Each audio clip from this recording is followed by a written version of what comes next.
NASA said it was, I think, 7.78 hertz. That's really low. You can't hear that. It's just sort of a rumble. It's sort of earth groaning. So I thought, I'm going to build some sonorities based on the resonance of the earth, and turn them, take the pitches that came out of this series of overtones, and create difference frequencies of about 7 hertz, which would cause people, if they sit there long enough, to start their two hemispheres to start resonating at the same frequency and in sync. And so that you know about Robert Monroe's Institute, if you know, it's about affecting brainwaves. Who knows about? Anybody here? I don't see anybody. I see a hand and a half. You turn the lights up just a little bit. There we go. There we go. So anyway, so what I did was I decided to create I guess you call it a scale of all the overtones within the audible spectrum of the earth. And it's simple to do. You take a frequency, say A440, you multiply it by 2, you get 880. But if you take it and multiply it by 3, you get the next overtone, and you keep going forever. And you'll get all the natural overtones.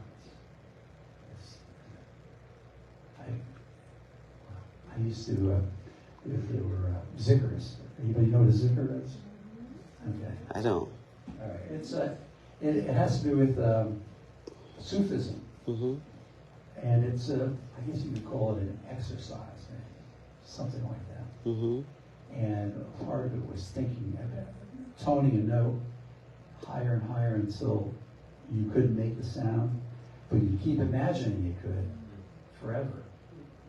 And so I thought this was something that fit into my remembrance of Bob, was the sound that came from the root of the earth and went into, I wouldn't even say infinity, I'd say eternity. I've been contemplating the difference between those two words. The and the, yeah. Well, eternity, yeah. Anyway, so it's kind of cool because the notes, these are the overtones. So you can tell apart, but watch.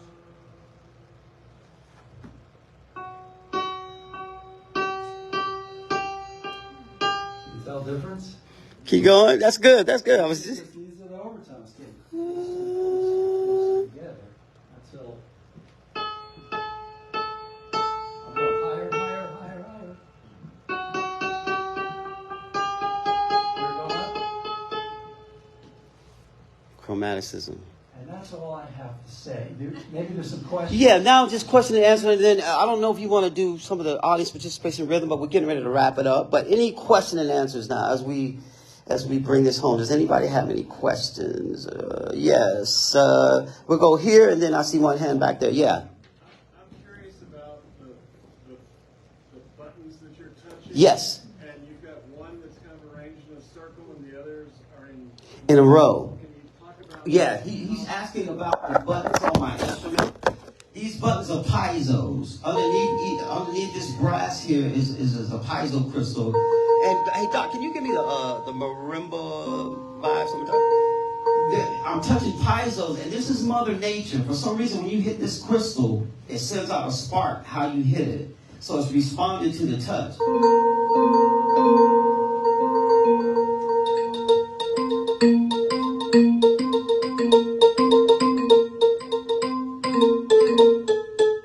And so these right here are arranged for kind of for drums. I got a little grid system.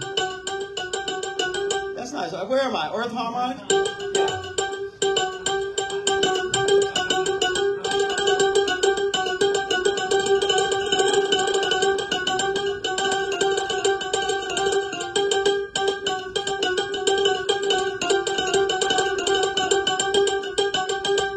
Right? So anyway, these pads right here are for my drum stuff, but they're arranged in a harmonic array that's going to happen up here. And this is not done yet. but it's a chromatic. It's like a piano, but it's the pads are set up more like an accordion in clusters. So this is a cluster set, and these are not strings; they're ridges, so that I can slide. I can hit the pad and slide like a washboard. So I can slide, and that's what these are set for. The instrument is set up so that wherever I hit here, if I want this note and I want to hit with both my hands, I don't have to come over here. Whatever this note is over here, it's going to be over here too. So I've got mirroring keyboards, right? That's what's going on. That's what, we're at such a baby stage right here. And I didn't want to do this yet, but I said we got to start. When a baby can barely walk, can't use the bathroom, can't do anything, right? But you don't give up, right? And so we're starting at the beginning. I'm just going to let people unfold. I'm hoping the next time I'll be able to come back with a string section so you can hear this. Yes? Is it only sustain? Yeah, I don't have the sustain pedal hooked up right now. But yes, you can do sustain too with the sustain pedal. Right now, these are not made to hold and sustain. They're just touch, and if I do a sustain pedal, I can do it like that. That's what I got so far. Okay? Yes. Question? Yeah. Nice and loud. Have y'all done any research on people who have like very westernized ears versus other cultures on how these scales are affecting their brainwaves? Because you mentioned brainwaves earlier. I just think that this is a good question about how these scales affect other people. These are kind of new, and I think it's going to lie in the hands of the artist. Like when you get on a piano, all the kinds of music comes off of that. Wherever the artist wants to take you, right? And so like if you get on the piano, music has colors and stuff. Just like when you hit a white light, and you just think it's a white light, but you shine that light through a prism, whoa, there's a whole rainbow coming on. Music is like that too. You can hit the scale, and then if you start to scale on this note, it'll have a Dorian, a whole different sound. So we're in a realm here where there's a lot to pull out, and it's going to be the artists that show us what's going on. For me, what I like about is that music is a universal language. Mathematics is a universal language. But when we deal with it musically, we can deal with it emotionally. See what I'm saying? And aesthetically and artistically. And if you are an artist, you don't have to explain it. You don't have to explain it. When I hear all these in-between notes, I just go, all the blue notes are there. You know what I mean? When you sing the blues. Now, a secret about these close notes is when we talk. When we talk, we're already there. And when we talk, when we talk, we're always in microtones in a very natural way, and we're not even thinking about it. See what I'm saying? So when I hear these, I hear a way of talking. You know what I mean? Like, if you're going to be a newscaster, you got to know how to sing the newscaster song to say what to the news. You can't just come out and say the news any kind of way. You got to get that newscaster sound. It's got a certain song to it. See what I'm saying? Talking is like that. It has a certain song to it. And to me, these microtones are taking us to these songs. That's how I'm looking at it. And so, long story short, when we met Dan Winters, he was upset with Dr. Kirby. Because Dr. Kirby was bringing down what he calls some of the secrets of the universe. Where he's bringing down these phi ratios. He's bringing down periodic table. And you could they're way high. You can't hear them.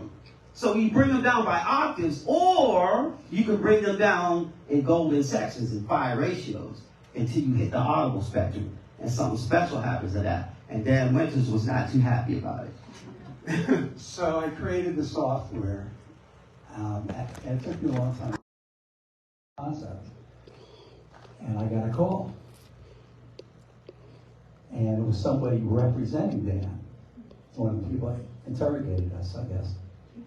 And wanted to set up a meeting at the university, UNC Asheville, to talk to me. It wasn't with me, he wanted to talk to me. And we got in the lab, and I recognized one of the women came with me because she had told me that she'd been abducted by aliens. And there was a person with me who told us that. She's sitting out there somewhere.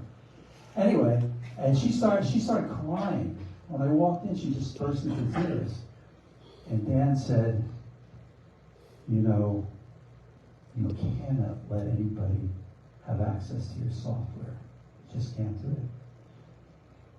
It'll be the end of mankind as we know it.